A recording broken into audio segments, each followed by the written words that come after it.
Question number हम लोग 31 number देखेंगे, जो कि इस एक्सरसाइज का लास्ट क्वेश्चन है, आखिरी क्वेश्चन है। इसके बाद जो है विविध क्वेश्चन शुरू हो जाता है, जो 2-3 क्वेश्चन है। यहाँ पे आपका एक्सरसाइज क्या हो गया, समाप्त हो जाएगा। इसके बाद हम लोग दूसरा एक्सरसाइज पढ़ेंगे, कंपनी पढ़ेंगे, पार्टनरशिप का ये लास्ट चैप्टर है। ये जो चैप्टर है इससे एग्जाम में लगभग 25 नंबर के क्वेश्चन पूछे जाएंगे, इसलिए आप लोग इसको ध्यान से डिवीजन कर लीजिएगा, देख लीजिएगा। अब लास्ट क्वेश्चन बता देते हैं। क्वेश्चन में है बी और सी साझेदार है। कौन साझेदार है? बी और सी। वे लाभ हानि को कैसे बांटते हैं? 3:1 के अनुपात में बांटते हैं। लिखा हुआ है, कुछ सूचना दी गई है, उसके सहायता से हम क्या बनाएंगे, पहले क्वेश्चन तैयार कर लेंगे। क्वेश्चन तैयार करने के लिए क्या करेंगे, मेमोरेंडम बैलेंस शीट बनाते हैं। क्या बनाते हैं? Memorandum balance sheet. देखिए क्या लिखा हुआ है, पूंजी लिखा हुआ। पूंजी किधर लिखाता है? लायबिलिटी साइड में। तो लायबिलिटी साइड में लिख देंगे कैपिटल। क्या लिख देंगे? कैपिटल। कौन कौन पार्टनर है? क्वेश्चन में देखिए बी और सी पार्टनर है। कौन साझेदार है? बी और सी। बी का पूंजी कितना है? क्वेश्चन में देखिए बी का पूंजी है 1,20,000, 1,20,000। सी का पूंजी कितना है? 90,000। दोनों जोड़ के कितना हो गया? 2,10,000। पूंजी लिख दिए। पूंजी लिखने के बाद देखिए आगे क्या लिखा हुआ है, लिखा हुआ है लेनदार, क्रेडिटर। क्रेडिटर किधर लिखाता है? लायबिलिटी साइड में। क्रेडिटर किधर लिखाता है? क्रेडिटर कितना लिखा हुआ? 40,000। क्रेडिटर, क्रेडिटर लिख दिए 40,000। क्रेडिटर के बाद क्या लिखा हुआ है? सामान्य संचय, जनरल रिजर्व। जनरल रिजर्व कितना है? 68,000 रुपया, 68,000 है। तो जनरल रिजर्व किधर लिखाता है? लायबिलिटी साइड में। जनरल रिजर्व किधर लिखाता है? लायबिलिटी साइड में। कितना लिखा हुआ है? 68,000, 68,000 रुपया। जनरल रिजर्व के बाद क्या लिखा हुआ? रॉकर। रॉकर बोले तो कैश नहीं, कैश किधर होगा? असेट्स में। कितना है कैश? 10,000। कितना है? 10,000। कैश है 10,000। उसके बाद क्या लिखा हुआ है? और कुछ लिखा हुआ नहीं है। तो हम लोग जानते हैं कि एसेट्स और लायबिलिटी क्या होता है? बराबर होता है, इक्वल होता है। आप लायबिलिटी साइड का जोड़ लगा लीजिए, कितना है? 3,18,000। लायबिलिटी साइड का जोड़ हो गया 3,18,000। 3,18,000। तो इधर भी हम लिख देंगे 3,18,000, लेकिन इधर तो 3,18,000 नहीं है। कितना है? 10,000। कितना कम हो गया? 3,08,000। तो जितना कम हो गया उसके लिए क्या लिख देंगे? असेट्स लिख देंगे। क्या लिख देंगे? असेट्स। बैलेंसिंग फिगर में है ना। असेट्स कितना का हो गया? 3,08,000। कहाँ से आया? तो असेट्स और लायबिलिटी हमेशा क्या होता है? बराबर होता है। इधर का जोड़ है 3,18,000, इधर तो है नहीं, हम लिखते हैं 3,18,000, उसमें से 10,000 घटा दे, कितना बच गया? 3,08,000। असेट्स और लायबिलिटी हमेशा बराबर होते हैं, इसीलिए हम लिख दिए। चलिए आगे करते हैं। आगे हम क्या बनाएंगे, जब हम मेमोरेंडम बैलेंस शीट बना लेते हैं तो इसकी सहायता से हम बना सकते हैं रियलाइजेशन अकाउंट, वसूली खाता। तो रियलाइजेशन अकाउंट जब बनाएंगे तो सबसे पहले 2 में जो है असेट्स लिखाएगा। क्या लिखाएगा? असेट्स। असेट्स कितना का है? 3,08,000। बहुत बढ़िया। इससे किधर जाएगा? बाय में जाएगा। पार्टनर्स कैपिटल को छोड़कर क्या लिखेंगे? क्रेडिटर लिखेंगे। क्या लिखेंगे? क्रेडिटर। क्रेडिटर कितना है? 40,000, वो लिख दिए। आपको पता है जनरल रिजर्व नहीं लिखते, पार्टनर्स कैपिटल, पार्टनर्स लोन और जनरल रिजर्व को छोड़कर क्या बच गया? क्रेडिटर बच गया, जिसको हम लिख दिए, और कुछ बचा हुआ नहीं है। अब क्या करेंगे? क्वेश्चन पढ़ेंगे। लिखा हुआ है बाहर में कि विविध संपत्ति को कितना में बेचा गया? 6 लाख में। अब बेचेंगे तो क्या आएगा? पैसा आएगा? नहीं, बेचेंगे तो पैसा आएगा। तो cash account debit to realisation account. Cash account debit to realisation. Realisation नीचे है, क्या लिखेगा? By cash account. कितना पैसा आया है? 6 लाख रुपया। आगे बढ़िया बात है, 6 लाख रुपया आ गया। आगे क्या लिखा हुआ है? लिखा हुआ है कि समापन खर्च है, कितना खर्च है 15,000 रुपये। फर्म बंद करने का खर्चा है 15,000। खर्च करेंगे तो पैसा जाएगा। Realisation account debit to cash account, तो यहाँ लिख देंगे टू कैश अकाउंट। कितना खर्चा हो गया है 15,000। किस चीज का खर्चा है, रियलाइजेशन एक्सपेंस का, फर्म बंद करने का खर्चा 15,000।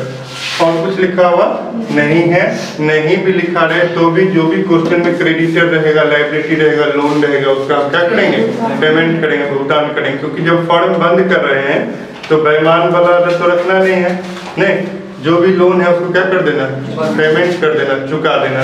तो क्या लोन है, क्रेडिटर है, तो उसको चुकाएंगे तो क्या लिखिएगा, realisation account debit to cash account. किसको चुका है, क्रेडिटर को। कितना चुका है 40,000। जब नहीं कुछ लिखा रहता तो पूरा का पूरा पैसा भुगतान करते हैं। हो गया। और कुछ क्वेश्चन में नहीं है, इसको क्या करेंगे, जोड़ घटाव कर लीजिए। जोड़ घटाव कीजिएगा, कितना आया, इधर का जोड़ ज्यादा आ गया, नहीं, कितना आ गया 6,40,000। इधर का जोड़ जोड़िए 3,68,000 है। इधर का जोड़ है 6,40,000 और इधर का जोड़ कितना हो गया 3,63,000। इसको घटा दीजिए 2,77,000। तो यहाँ लिख देंगे जबरदस्ती 6,40,000। घटा के इधर कितना कम है 2,77,000 रुपये कम है। 2,77,000 रुपये कम है। क्या लिखेंगे, to partners capital. Partners capital कौन कौन पार्टनर है, बी और सी।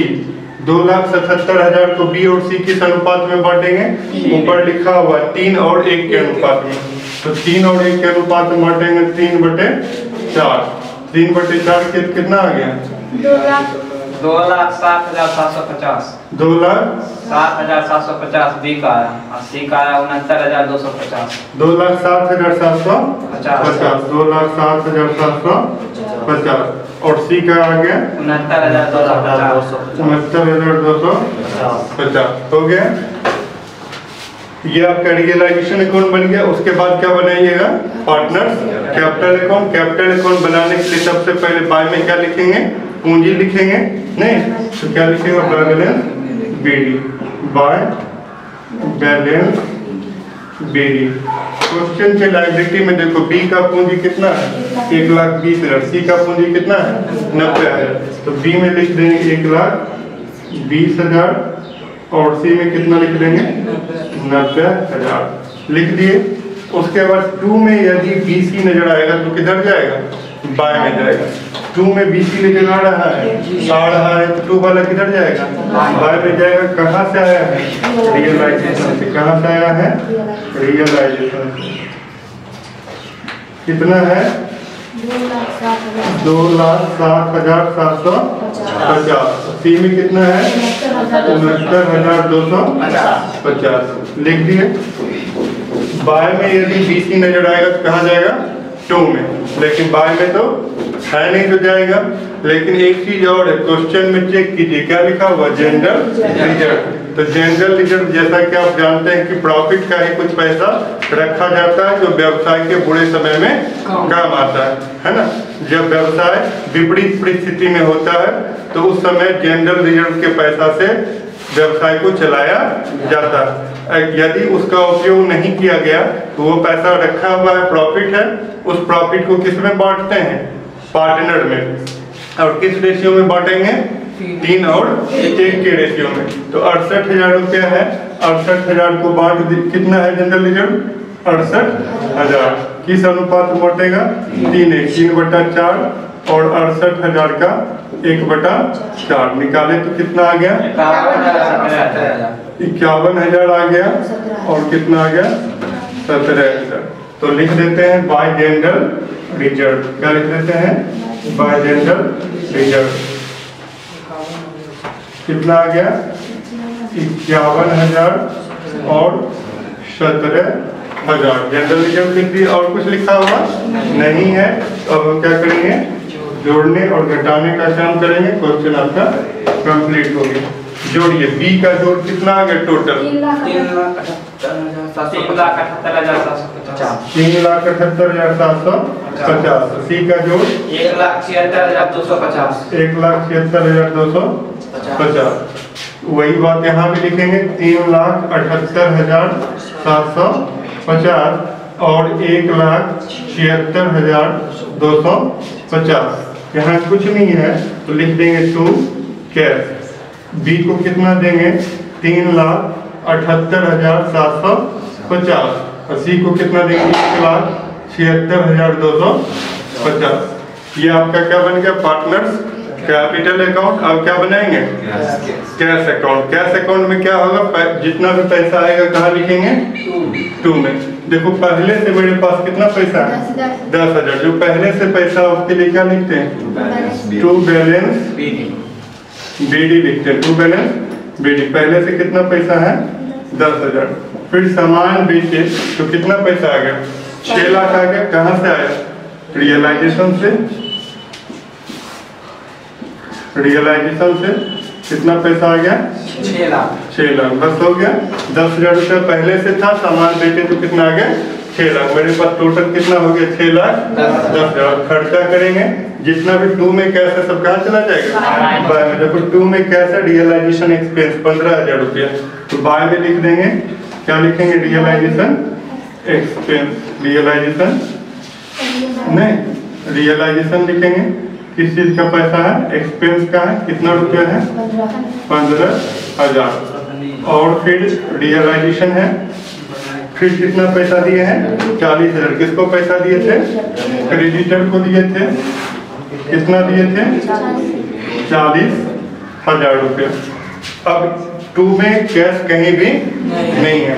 अब क्या करेंगे? बी को पेमेंट करेंगे और सी को पेमेंट करेंगे। पेमेंट करेंगे तो पैसा जाएगा, तो क्या लिखिएगा? By B capital. By B capital. B को कितना पैसा देना है? 3,78,750 रुपये। बी को देना है 3,78,750। सी को भी पैसा देना है। सी को कितना पैसा देना है? सी को पैसा देना 1,76,250 रुपये। 1,76,250 रुपये।